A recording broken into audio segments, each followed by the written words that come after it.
ലോകത്ത് സാങ്കേതിക വിദ്യയും ടെക്നോളജി വളർച്ച വളരെ അധികമായി കൂടിയിട്ടുണ്ട്. പണ്ട് അബ്രഹാം ലിങ്കൺ 1865 മരിക്കുന്ന സമയത്താണെങ്കിൽ ഈ യൂറോപ്പിലൊക്കെ ഇദ്ദേഹത്തിന്റെ മരണം അറിയാൻ 20 ദിവസം എടുത്തതാണ്. ഇന്ത്യയിലൊക്കെ അറിയാം എത്ര വർഷം എടുത്തെന്നൊക്കെയാണ് പറയുന്നത്. അപ്പം പക്ഷെ ഇപ്പോഴാണെങ്കിൽ ഒരു സംഭവം പറഞ്ഞ ഉടനെ തന്നെ നമുക്ക് ലൈവായിട്ട് നമുക്ക് ഫോണിലൂടെ അല്ലാതെ ഏതെങ്കിലും വഴിയിലൂടെ നമുക്ക് അറിയാൻ പറ്റുന്നത്. അപ്പോൾ ടെക്നോളജി അത്ര അധികമായി വളർന്നിട്ടുണ്ട് ഇപ്പോൾ ഈ കാലത്ത്. അപ്പോൾ ബൈബിളിൽ ഇതിനെപ്പറ്റി പറഞ്ഞു ടെക്നോളജി ഇത്രയും അധികമായിട്ട് വളരുമ്പോഴും വലിയ ഇതുപോലെ ഇങ്ങനെ എല്ലാ ശാസ്ത്രപരമായ വളർച്ച വരുമ്പോൾ ലോകാവസാനം അടുക്കുമെന്നൊക്കെ. അപ്പോൾ ഇതിൽ കുറച്ച് കാര്യം ബൈബിളിൽ നിങ്ങൾക്ക് പറഞ്ഞുതരാം.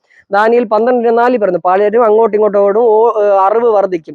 ഇന്ന് കാണുന്ന വേഗമേറിയത് ഇന്റർനെറ്റ്, പിന്നെ എല്ലാത്തിലും ഇപ്പൊ അറിവ് കൂടുതലാണ്. അപ്പം ശരീരത്തിന്റെ പരമായാലും അപ്പോൾ ഒരു എന്ത് മരത്തിന്റെ എന്ത് കാര്യത്തിൽ പ്രത്യേകിച്ച് പഠനങ്ങളുടെ എല്ലാ കാര്യം ഇപ്പം അറിവ് കൂടുതലാണ്. ആ എല്ലാ കാര്യങ്ങൾ പഠനത്തിന്റെ ഇതെല്ലാം കൂടുതലാണ്. അപ്പൊ അതും അടുത്ത് വെളിപ്പാട് 13:16-17 വരെ ആ അടയാളമില്ലാതെ വാങ്ങാനും വിൽക്കാനും ആർക്കും കഴിയില്ല. ഇപ്പൊ ഡിജിറ്റൽ പണം ഇവിടെ ID കാർഡിന്റെ കാണിക്കണം. ഇപ്പൊ ഒരു ജോലിക്ക് പോകുമ്പോൾ ID കാർഡ് ചോദിച്ചാൽ നമുക്ക് അറ്റൻഡൻസ് രജിസ്റ്റർ ചെയ്യാൻ പറ്റും. പിന്നെ അല്ലാതെ ഈ ചിലയിടത്ത് ഇതുണ്ടല്ലോ, ഗൂഗിൾ പേ നമ്മൾ സ്കാൻ ചെയ്ത് അടയാളം സ്കാൻ ചെയ്ത് വരുമ്പോൾ നമുക്ക് പൈസ അയച്ച് സാധനം വാങ്ങാൻ പറ്റൂ. പിന്നെ ഇത് റേഷൻ കടയിൽ പോകുമ്പോഴും മറ്റെന്തോ ആധാർ ഇതുണ്ടല്ലോ, ഫിംഗർ വെച്ച് അടയാളം കാണിച്ച് എന്തോ നോക്കി ഇതാണ്. ഇപ്പം നിറയെ ഇപ്പൊ ഫുള്ളും അടയാളത്തിന്റെ ഇതിലോട്ടൊക്കെ ഇപ്പൊ നിറയെ ഫുള്ള് ഏറെക്കുറെ ആയി വരെയാണ്, ഇനിയും വന്നുകൊണ്ടിരിക്കുകയാണ്. അടുത്ത 2 തിമോത്തിയോസ് 3:1-5 വരെ മനുഷ്യർ സ്വാർത്ഥരും ദൈവത്തെക്കാൾ സുഖങ്ങളെ സ്നേഹിക്കുന്നവരും ആയിരിക്കും.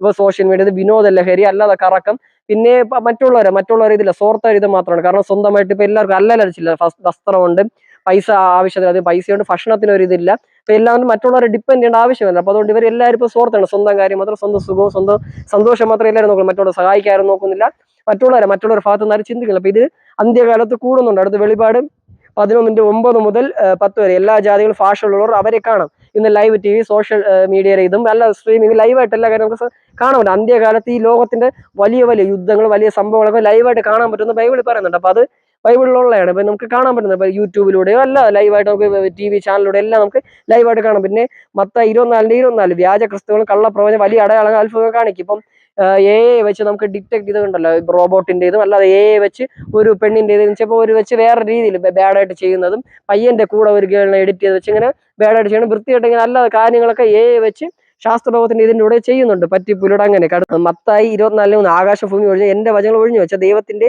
വചനങ്ങൾ ഒഴിഞ്ഞു പോകില്ല, ദൈവത്തിന് നിരന്തരമായിട്ടുള്ളതാണ്. അപ്പൊ ബൈബിളിൽ ഇത് വചനത്തിന്റെ ഇതിൽ കണ്ടു. ഇപ്പൊ പണ്ട് എഴുതി വെച്ച ബൈബിളാണ്, ഇപ്പോഴുള്ള സംഭവം പണ്ട് എഴുതിയത്. അപ്പം ബൈബിൾ നിത്യമാണ്, നിരന്തരമാണ്, ഒരിക്കലും നശിച്ചു പോകത്തൊന്നാണ്. അടുത്ത ലൂക്കോസ് 21:25-26 ജാതികൾ കലങ്ങും, മനുഷ്യർ ഭയത്താൽ വിറയ്ക്കും. ഇപ്പോൾ യുദ്ധങ്ങൾ, മഹാമാരികൾ, അമേരിക്ക ഇപ്പൊ ഇറാനായിട്ട് യുദ്ധം ഇടുന്നു, അടുത്ത് ഇസ്രായേൽ ഹമാസ്, അല്ലാതെ ഇപ്പം ഇന്ത്യ, പാകിസ്ഥാൻ, ചൈന, അവിടെ റഷ്യ, ഫുള്ളും ലോകം മൊത്തം യുദ്ധവും, ഫുള്ളും ലോകം മൊത്തം വിറച്ച് എല്ലാവരും ഭയത്തിലാണ് ജീവിക്കുന്നത്. അപ്പൊ അന്ത്യകാലം യുദ്ധങ്ങൾ ഭയങ്കരമായിട്ട്, മഹാമാരികൾ എല്ലായിടം പ്രളയം, ഭൂമി കുലുക്കം, ഇതപ്പം ഇത് അന്ത്യകാലത്ത് കൂടുന്നൊക്കെയാണ്. അപ്പൊ ഇത് വചനത്തിൽ നിന്നുള്ളതാണ്, പണ്ട് എത്ര വർഷം മുമ്പ് എഴുതിയാണ്.